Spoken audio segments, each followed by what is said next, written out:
Doctor Raju Waghmare एक अतिशय महत्त्वाचा किंवा गंभीर मुद्दा ते उपस्थित करतात की काँग्रेसमध्ये फूट पडेल आणि राणे काँग्रेस एक स्वतंत्र काहीतरी राणे वेगळा गट मांडतील, वेगळी चूल मांडतील, अशा प्रकारची एक शक्यता अरविंद भोसले व्यक्त करतात. काय म्हणणं आहे डॉक्टर वाघमारे?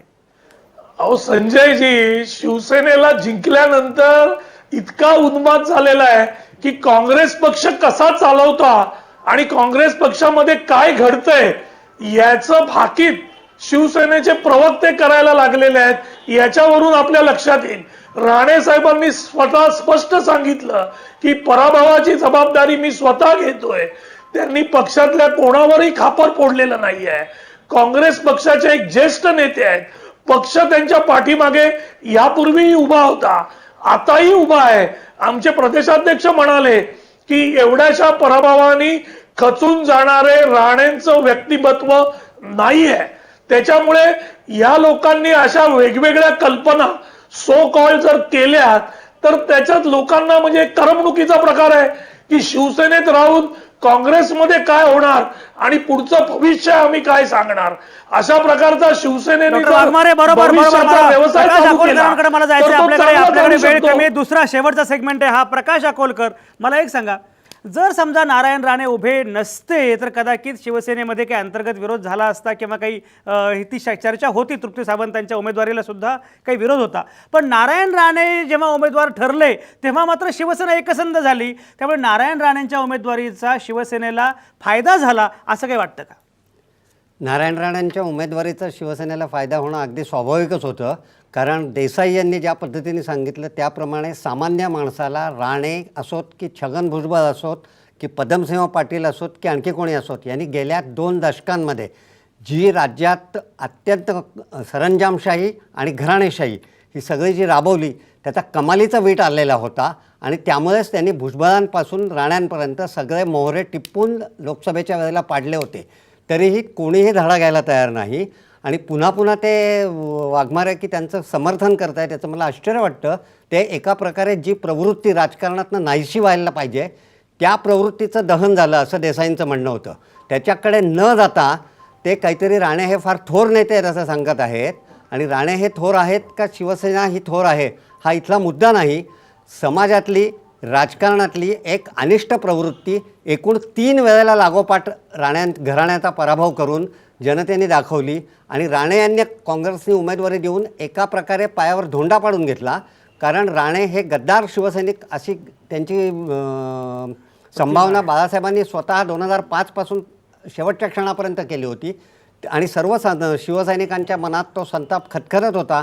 शिवसेना ही अर्थातच एक दिलाने या माणसाला आपण पाडलं पाहिजे याच्यासाठी एकत्र आली असणार यात शंकाच नाही.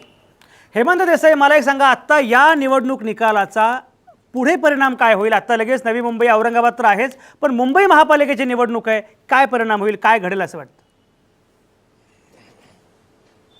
मी तुम्हाला सांगतो की पुन्हा की राण्यांचा जो आता राण्यांनी जी मतं पडलेली आहेत ती जर राणे नसते तर मतं काँग्रेसला एवढी सुद्धा पडली नसती. आत्ता जर राणेंचा विजय झाला असता तर काँग्रेसचं मनोधैर्य वाढलं असतं, चैतन्य आलं असतं, पक्षामध्ये कार्यकर्त्यांमध्ये निर्माण झालं असतं. पण ते होण्याची आता सुतराम शक्यता नाही. आणि त्याच्यामुळे काँग्रेसला आता काहीतरी मनापासून काही नवीन माणसं पुढे आणून चांगले कॅन्डिडेट्स निवडून आणि आत्तापासून काम करून काहीतरी पक्षाला उभारी द्यायचा प्रयत्न करायला लागेल, जसा आप पक्षाने दिल्लीमध्ये केलेला आहे. पुन्हा जर त्याच पद्धतीचं राजकारण केलं, केवळ व्होट बँकेचं संकुचित पद्धतीचं किंवा राणेंसारख्या एखाद्या नेत्याला प्रमोट करायचं. काँग्रेस केवढा मोठा पक्ष आहे आणि काँग्रेसला राणेंसारख्या नेत्यावरची संपूर्ण मदार ठेवायला लागते, ही अतिशय शोचनीय अवस्था आहे. आता किती चुका व्हायच्या, काँग्रेस संपूर्ण अंतर्धान पावायची वेळ पाहिजे का, प्रतीक्षा करायची का? काँग्रेसला याच्यापासून शिकायला लागेल. दुसरी गोष्ट म्हणजे शिवसेनेला सुद्धा म्हणजे ज्याप्रमाणे राण्यांना उतू नका मातू नका हा संदेश दिलेला आहे, त्याचप्रमाणे आज शिवसेनेच्या काही शिवसैनिकांनी ज्या प्रकारे कोंबड्या वगैरे तिकडे नेल्या होत्या या अतिशय हास्यास्पद, बालिश, पोरकट आणि अतिशय वाईट आणि निषेधार्ह राजकारण आहे. अशा प्रकारे कोणी करता कामा नये आणि शिवसैनिकांनी सुद्धा याच्यातून मातू नये. आणि राणे असतील किंवा कोणी असतील त्यांना पुन्हा निवडणुका लढवण्याचा अधिकार आहे. काँग्रेसला तो अधिकार आहे. माझी कुठलाही व्यक्तिगत आकस नाही. एखाद्या अपप्रवृत्तीच्या विरुद्ध मी आहे हे लक्षात घ्या. आणि मला असं वाटतं की याच्यामुळे शिवसेनेचं एकूण मनोबल वाढणार आहे. कारण शिवसेना आणि भारतीय जनता पक्ष हे अधिक जवळ येण्याची शक्यता आहे. आणि मुंबई महानगरपालिकेमध्ये शिवसेना भाजपचं चांगलं नाही आता, एकूण जे घट्ट नाही आता, ते कदाचित घट्ट निर्माण होऊ शकते, मैत्रीचे बंधन निर्माण होऊ शकतील आणि याचं काही पॉझिटिव्ह त्यांच्या दृष्टीने होऊ शकेल. पण काँग्रेस आणि राष्ट्रवादींनी सुद्धा निराश व्हायचं कारण नाही. कारण लोकशाहीमध्ये लोक पुन्हा पुन्हा संधी देतात, चुका दुरुस्त करण्याची संधी देतात. फक्त चुका मान्य करण्याची तयारी असली पाहिजे. शिवसेना भाजप एकत्र येतील आणि त्याच्यातून एक वेगळ्या युती अभेद्य होईल अशा प्रकारची एक शक्यता आत्ता हेमंत देसाई वर्तवतायत. आणि आत्ता रेहबार खानांकडे मला जायचं आहे. रेहबार खान, एक मला सांगा, MIMला आत्ता इथे शिरकाव करायचा होता आणि आत्ता खरं म्हणजे तो शिरकाव गेल्या विधानसभा निवडणुकीमध्ये केलाच तुम्ही. वांद्रे निवडणूक अतिशय महत्त्वाची होती, पण एकूण या प्रकारचं राजकारण लोक नाकारतायत आणि त्याच्यामुळे MIMला काही फार मोठा पाठिंबा मिळेल महाराष्ट्रात किंवा एकूणच देशभरामध्ये असं वाटत नाही. अशा प्रकारची एक प्रतिक्रिया किंवा एक विश्लेषण आहे. काय म्हणणं आहे तुमचं रेहबार खान?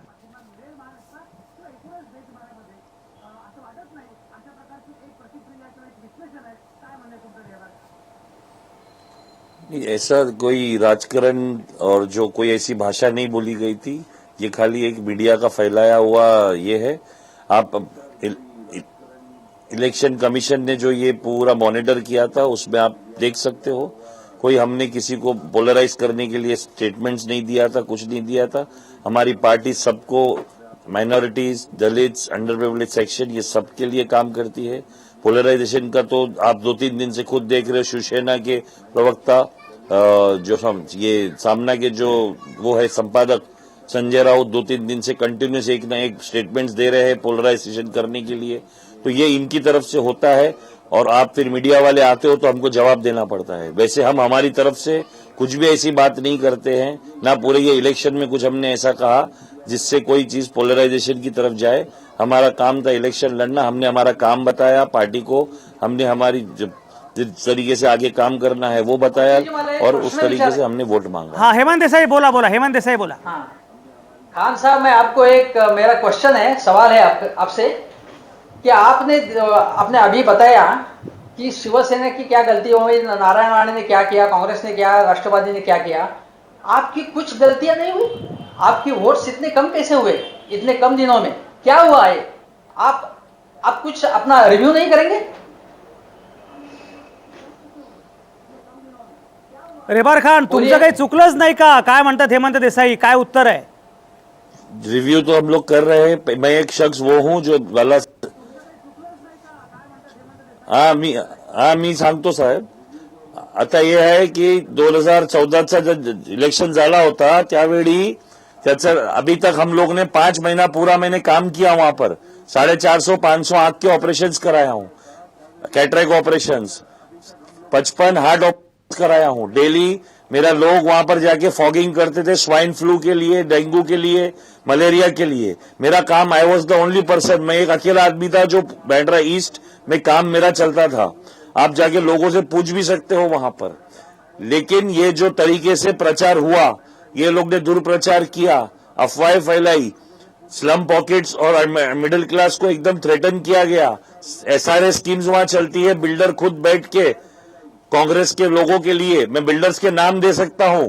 ठीक आहे रेहबार खान, तुम्ही उद्या तक्रार दाखल करणार आहात, त्यामुळे सगळे बाकीचे उल्लेख तुम्ही करालच. मला माझ्याकडे वेळ फार कमी आहे. विद्या चव्हाण, मला एक सांगा, भाजप बरोबर रेहबार खान तुमचे मुद्दे लक्षात आले.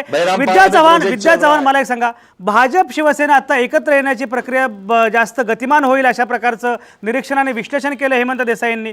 विद्या चव्हाण, अशा वेळी काँग्रेस आणि राष्ट्रवादी यांनी जेवढं एकत्र यायला पाहिजे तेवढे ते एकत्र येत आहेत का? आणि एकत्रितपणे काही खरोखरच व्यूहरचना आखली जाते का? काय म्हणणं आहे? नाही, निश्चितच मला असं वाटतं आता मतांची विभागणी होऊ नये याची काळजी प्रत्येक पक्षाने घेतली पाहिजे आणि तशी ती घेतली जाईल. परंतु तुम्ही जो मगाशी प्रश्न विचारला की महापालिकेवरती आता कुणाचा झेंडा किंवा महापालिकेच्या निकालांवर याचे काही परिणाम होणार आहेत का, तर त्याचं उत्तर नाही असं आहे. कारण या पोटनिवडणुका होता, येथे सहानुभूतीची लाट होती म्हणून शिवसेनेला इथे या ठिकाणी जास्ती मतं मिळालेली आहेत. परंतु आता पुढच्या म्हणजे 2017 दीड वर्षावर जी महापालिकेची निवडणूक आहे तिथे गेले 20 वर्षामध्ये म्हणजे आता 18 वर्ष झालेत, गेल्या 20 वर्षामध्ये प्रचंड भ्रष्टाचार शिवसेनेने आणि भाजपने केलेला आहे आणि कुठल्याही विकासाची कामं मुंबईमध्ये जी व्हायला पाहिजे ती न होता अनधिकृत बांधकामांचा सुळसुळाट असेल किंवा 36,000 कोटीची महापालिका आता परवा मुंबईच्या महापौर यांनी जी टक्केवारी ही आपण सगळ्यांनी या ठिकाणी ऐकलेलं आहे किंवा यशोधर फडसे यांनी 50 लाख रुपये गणपतीच्या एका गेटसाठी दिलेले आहेत, त्याच्या मागच्या वर्षी त्यांनी 12 लाख दिलेले होते. हा सगळा जो मतदारांची जी फसवणूक होते म्हणजे जे सेना आणि भाजपवरती बरोबर, महापालिका निवडणुकीवर काही परिणाम होणार नाही असं विद्या चव्हाणांचं म्हणणं आहे. बरोबर, सगळ्यांनाच काही आणखी बोलायचं पण आता बरोबर विद्या चव्हाण तुमचा मुद्दा पोहोचला, सगळ्यांना काहीतरी बोलायचं पण आता आपला वेळ संपत आलेला आहे. वांद्रे पूर्वची पोटनिवडणूक ही अतिशय महत्वाची पोटनिवडणूक ठरली. मातोश्रीच्या अंगणातल्या या पोटनिवडणुकीमध्ये नारायण राणे चारी मुंड्या चीज झाले आणि त्याच्यानंतर ही सगळी चर्चा आता सुरू आहे की खरंच काय घडलं, याची पुढे काय समीकरण असतील. MIMचा पराभव आणि तोही डिपॉझिट जप्त पराभव याचंही काही विश्लेषण होतं आहे. हे सगळ्याचा काही अर्थ आणि अन्वय लावण्याचा प्रयत्न आपण करतो आहोत. राजकारणामध्ये स्थायी काही नसतं हे जरी खरं असलं तरी नारायण राणेंचा दुसऱ्यांदा पराभव झाल्यामुळे मात्र राणेंच्या भवितव्याच्या अनुषंगाने काही महत्त्वाचे मुद्दे निर्माण झालेले आहेत.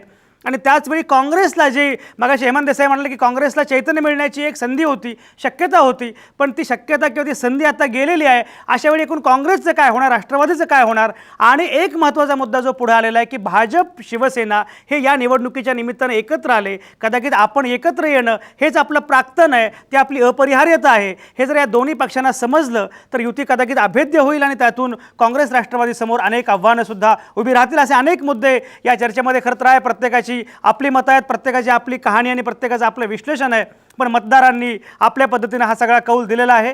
आज थांबूया इथंच. सगळ्या नामवंतांचे अतिशय मनापासून आभार. तुमच्या आतल्या आवाजासह पाहत आणि ऐकत रहा आवाज महाराष्ट्राचा.